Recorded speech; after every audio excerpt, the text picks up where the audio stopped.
Yep, go ahead. I was gonna ask, okay, so I see what you're saying. I sort of understand that there's like a deeper thought process that might be a little bit racist when someone's not attracted to, let's say, a black person. However, if the person isn't, going around saying fuck black people or whatever, or being racist to black people, it's just that's one of the things in their brain that they're just not attracted to black people. Is that a problem? Yes. And this is one of the great dividers between like the skeptic community and I guess like people like me or maybe more hardcore lefties. Can we just say fuck the skeptic community? Sure. Like so community. The problem is that we've reached a state today where like racism or sexism doesn't manifest itself in society in traditional means. You don't see people saying women can't vote, or you don't see people saying black people aren't allowed to get jobs with white people, right? The forms that it takes is usually much more subtle. And so the only way to tease out these really subtle forms of racism is with some level of introspection. So for instance, you posed to me the question, if somebody doesn't want to date black people, is it really that big of a deal?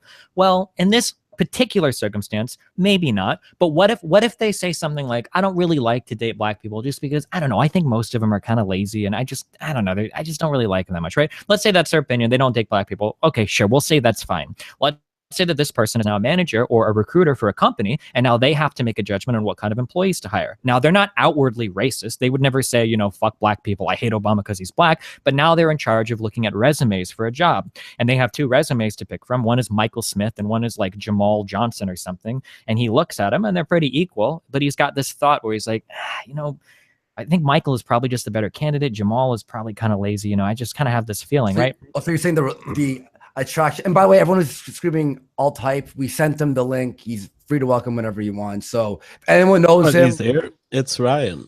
Hello. Oh, here? Oh shit. My bad. I didn't see it. That's why everyone's saying your name. But yeah, just to finish that off real quick was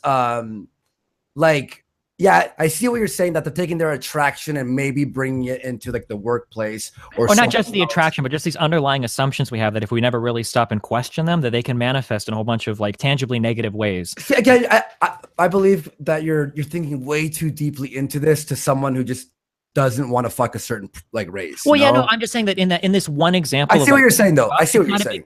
But that could manifest in a lot of negative ways throughout the rest of your life, right? Yeah, I see what you're saying. Oh, hey Ryan, alt hype, nice to meet you, my friend. Hey, nice to meet you. Yeah, I've heard a lot about you the past week, and I've never talked to you before, so I have no idea what your positions are or anything. I haven't seen any of your stuff, so if you want to introduce yourself first to everyone who's watching. Yeah, I'm just an autodidact on the internet who likes to spread the glory of racism. One thing I want to say to Stephen here. The hell of a business card. Well, wait, is that legal in Canada at this point? Yeah. Still, we need to cut the stream. No, I think Jordan Peterson make a video about it. Are we going to get locked up for it? Right? Yeah, one thing I would say though is that just regarding the hiring stuff in practice, I don't care to talk about this. I know you've got a million reasons why all of it is true. Can you not cut the guest when they make their introductory Tell us why black people are so lazy. Go ahead, dude. Come on, Destiny. Hey, Destiny, you had a lot of time to talk. Yeah, go for it. Yeah, it's open house. It's open house. Well, I would just say the thing is, I'm just sort of here on the spot, but there's not like the hiring discrimination against blacks and Hispanics is actually something that's firms are actually responding to an over-credentialization of people based on affirmative action. And I've actually done some research on this and actually found that when you control for a criminal record, that there's actually that they actually go away in terms of these hiring discrimination stuffs. So we can talk about that some other time, though. I mean, that goes against your argument, though. What? Right, the idea that if you control for criminal background, now if they're told the black people aren't criminals, they'll hire them. That shows that without being given access to a criminal background, they would assume the black people are more likely to be criminals. Yes. Yes. Okay, so there's evidence of racial discrimination when sorting through resumes. Okay, but they are more likely to have criminal background. Okay. So what's the biggest contention that you two have with each other? I think that Ryan hates fucking brownies, dude. That's my point. So how his normative claims, I'm sorry, are my issues with Ryan, or the normative. Do you want to answer that? I don't know how to answer that. I mean, Like, I mean, like if you have it, like there's people who talk about how bad communism is and how communism will sort of destroy a country. But the thing is, if you have a country that's where you're dominated by a bunch of foreign people, that's something that's a lot more permanent than something like communism or something like some sort of religious cult taking over a country. You can sort of come back from that. But if your country is dominated by a bunch of other people, then, you know, you're not, there's no way you're going to come back from that. And it's also something that I see in something that Stephen does and something that I see in a lot of other people do, is that they just sort of assume that, like, you know, they don't look at things in terms of, for example, when you bring a bunch of Arabs into another place or a bunch of Africans into another place, you're not, it's not like, oh, let's just share the whole world with these people. The thing is, they have their space of dominance. You know, blacks have Africa, Arabs have the Arab world, Chinese have China, right? Even Latin Americans have their spaces of dominance. And what all this does is, what you're actually doing is you're actually reducing areas of white dominance on the planet, right? And so you can say, oh, I'm against white power. Sure, but there's all sorts of spaces for power of other groups. They have their zone of monopoly. And so whenever you talk about having the multiracial society, it only goes one way, right? Now you can say in theory, sort of on the spot, well, I'm for the whole world to become like a big giant melting pot. And you'll say that in theory, but in practice, it all just goes one way. So I don't see this this whole multiracial program as being benign or as being, you know, fair in any way. It is in practice, whether you intend it or not, is in practice just all directed at one group of people. May I ask you something? Actually, I've been very interested in asking someone from the alt-right this. So I understand your guys' point of view of, you know, you want like a white ethno state. Am I right? Am I correct in that position that you have? Yeah, something like the demographics of Denmark. Sure. Okay. So don't you think that you guys have that it's like a pipe dream? Like how would anything like that even begin?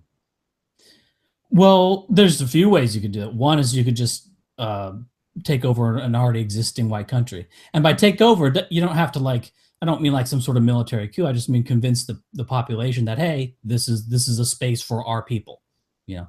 And the thing is, you have countries that are already demographically close enough, and all you have to do is convince the whites there to keep it that way.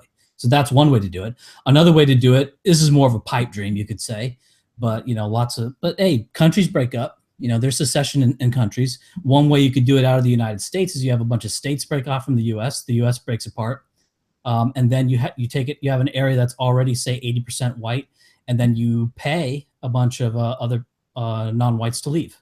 You just say, hey, we'll pay you.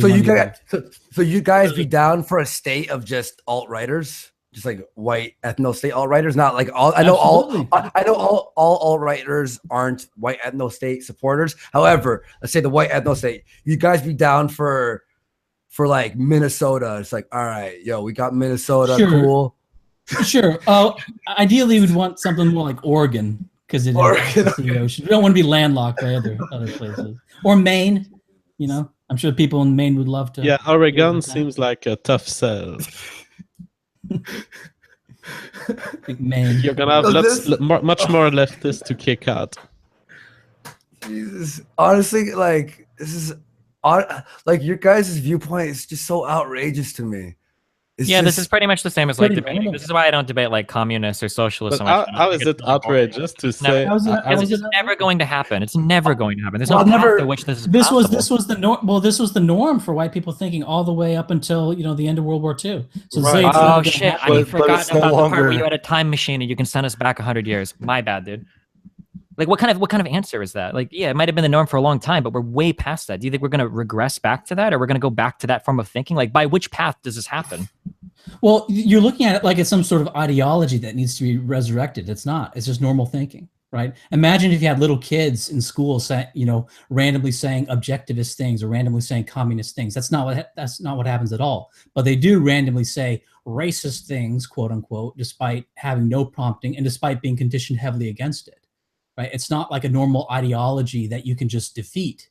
right? Okay, Which there's a is- far stretch it's from like normal kids behavior. saying like, "Hey, like that guy is black," versus No, we but need our that's- own separatist country. I know, before we but can- the point of that is that you're treating this like it's some sort of ideology that is heavily suppressed. And yes, if communism was as, was as put down as white identity, then yes, you would have a point. But this is not like communism at all. This is something much more ubiquitous and something that is much more something that will come back as soon as the suppressing mechanisms of it go away.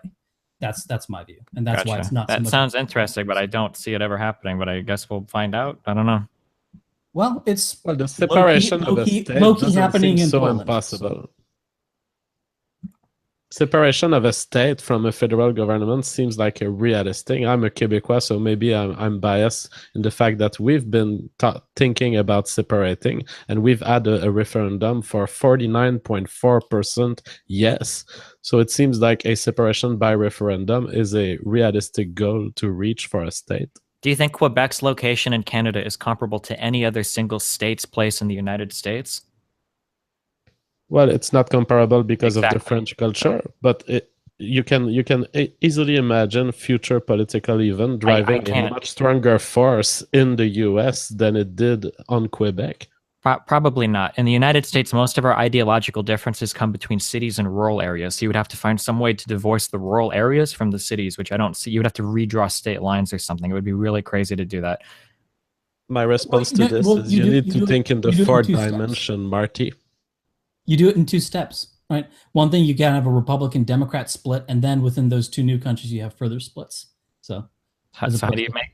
I just don't see the political path forward to making these new countries. Well, right me now you either. have about 30% of people in California literally want their state to break off from the U.S. So, Like Yeah. I vote for it on a poll, or like I'm ready to go get a rifle and fight for my secession from the U.S. why would you have to fight for a rifle? Why?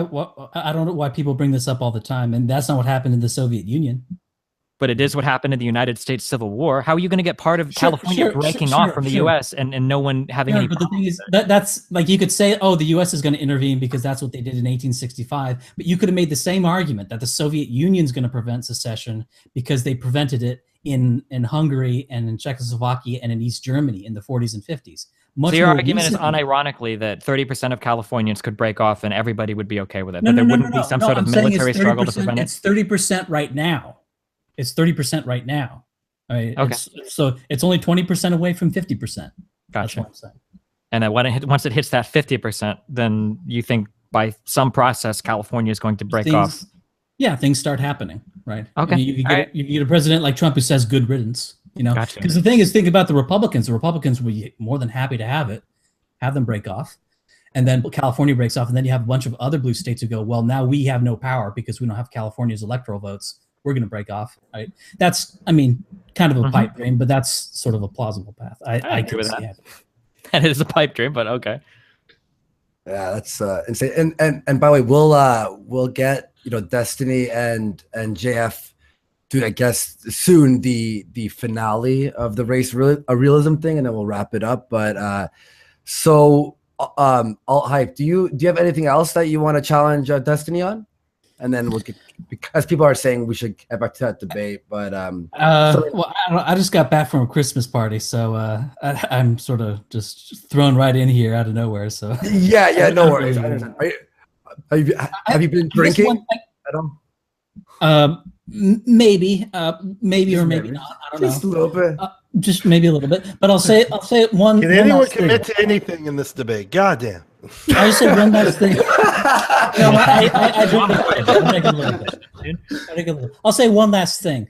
Sure. Scott Adams, the writer of the Dilbert series. Insane. Yeah. Okay. Well, one thing he says that I think is really interesting is he says that goals are for losers. And not that, you shouldn't work hard or whatever, but fixating on doing a single thing. Like, I'm going to do this with my YouTube channel, or I'm going to do this. Like, don't do that. Like, the world is much more random. And so what you should be doing is developing sort of skills and just playing, and basically just playing things by ear, and you'll do a lot better than searching for a single goal, because you don't know what's going to fall into your lap. Right. And so I look at the political movements that same way. So when people ask me, oh, how exactly is this going to pan out? My view is more of like, sort of sort of just do a bunch of stuff and see what happens. Kind of like, John Kasich in the Republican primaries. Why was he hanging in there? You didn't know. Maybe something would happen. Maybe he would be able to bargain at the convention or something. Now, as it turns out, Kasich wasn't able to do anything with his run. But the thing is, while he was in there, who knows what would have happened? Maybe he could have done something with this campaign.